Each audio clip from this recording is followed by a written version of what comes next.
onto their brains, and so that they could be the very first people to commune with basic artificial intelligence. So they have the first telepathic communication with machines, because we now have so much different types of brainwave headsets and brainwave technology that you can actually put a chip in your head and talk to your computer in a very basic. It's the beginning of the Matrix. Far-fetched to actually have that happen with our minds and have a way to download our mind into something that is like this. What I did was to have 100 electrodes fired into my nervous system to link my nervous system with the computer.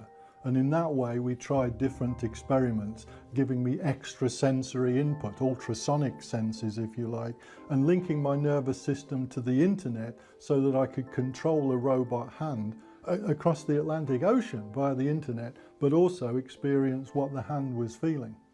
The level of change that we are going to see in the next 20, 30 years will be literally unlike anything we've ever seen before. So what is happening with knowledge and technology, and therefore also the impact of technology on our world, is that it is not just accelerating, but the acceleration itself is accelerating. It is literally like a rocket or a spaceship taking off. Explain to us where we are in the understanding of the brain. Well, Hollywood gets it first, right? But remember the movie The Matrix, when you push a button, become a karate master? Or Total Recall with Arnold Schwarzenegger, where memories are simply put into mind? We're on the border now, the brink, the threshold of initiating all these wondrous things. Think about it. Telepathy, reading minds, telekinesis, moving objects with the mind, uploading memories, even photographing a dream. These are things that are being done in the laboratory today, not tomorrow. What is happening now in the laboratory is that we're beginning to understand our own brain, not a robot brain, but our own brain. We're beginning to understand how memories are formed, why we have super geniuses who can do fantastic mathematical calculations in their head, and photographing your thoughts and using your thoughts to energize machines so that the mind is not going to be replaced. The mind will be interfacing with machines, controlling machines mentally. I aim to build an artificial general intelligence, an AI system that can become massively smarter than human beings and understand more about the universe than any human possibly could. We really need to abolish aging in the same way that we need to abolish cancer and we need to abolish rape and murder. Aging we just shouldn't allow to exist, and the fact that everyone takes for granted, you know, there's no choice but to just get old, die, and rot. I mean, in 100 years, that will be looked on as insanely barbaric, the same way we look back on slavery as insanely barbaric now. Then this line is how thin the slices we're cutting with that deli slicer are. So we're cutting 30 nanometer thin slices, so they're 30 billionths of a meter thin. And then we collect them on tape.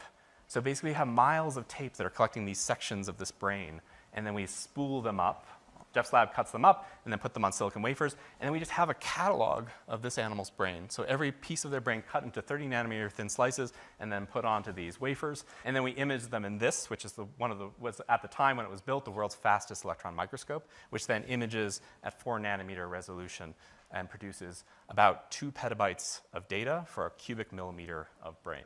So then we take all that data, almost 2 petabytes of data, and of all places, it then goes to 1 Summer Street above the Macy's in downtown Crossing, Boston. And the final resting place of this animal's brain then at Harvard is this. This is a 2 petabyte storage array. So this is a bunch of hard drives. We're storing what remains of this animal's brain in digital form there.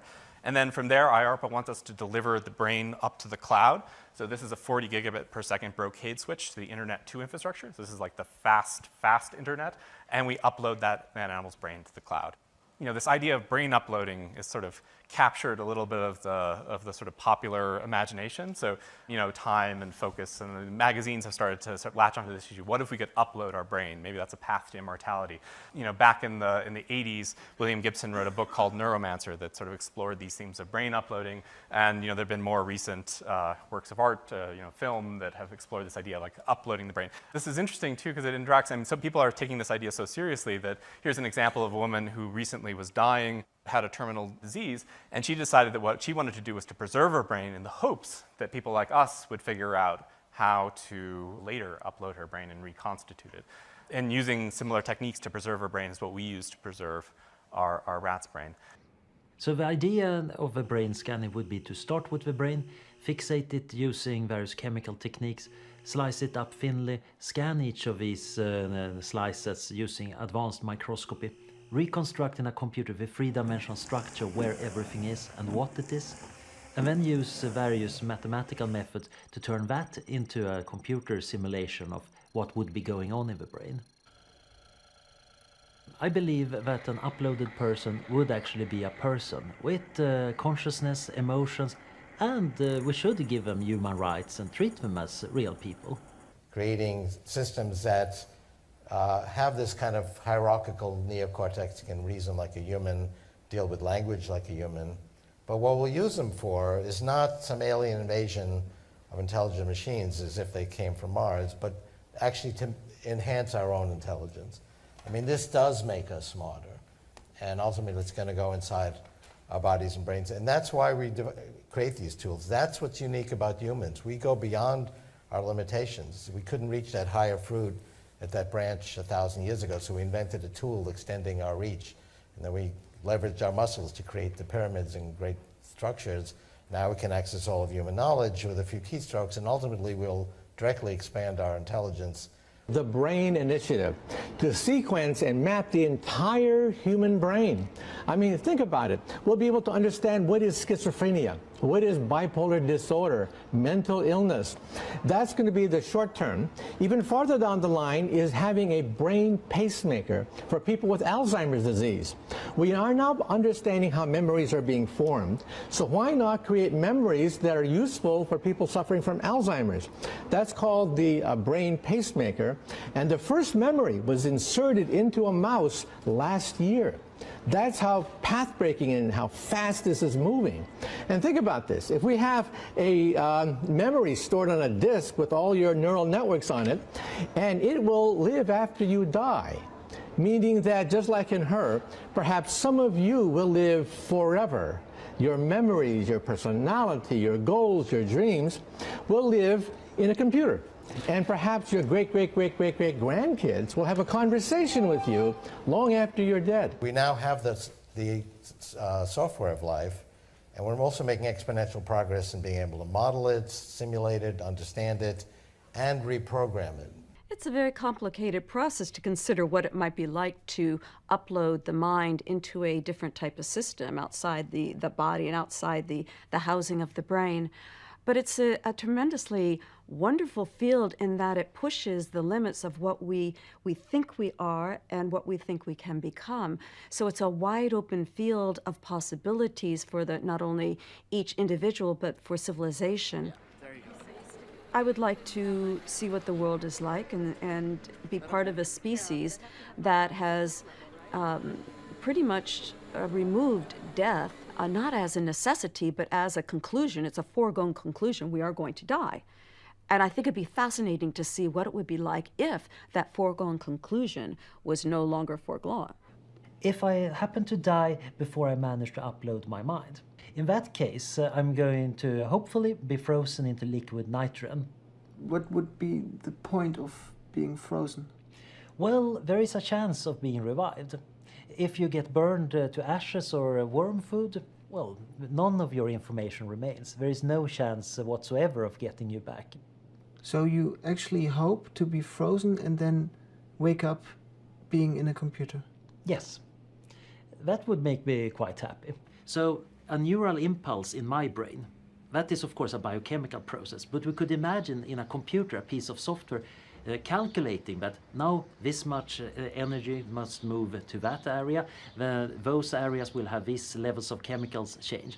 So all the processes in the real biological brain would have counterparts in the software.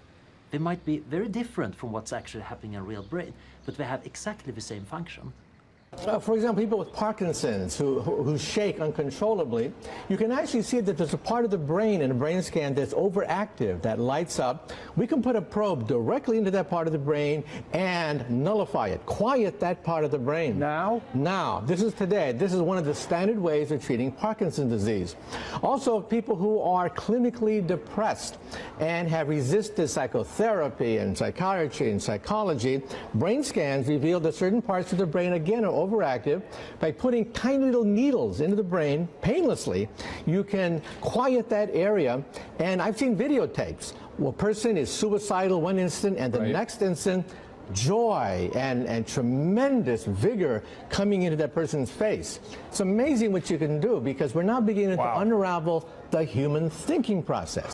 Research has shown that people actually begin to subjectively identify with their avatar. But in the future, it's not going to be a little picture in a virtual environment you're looking at.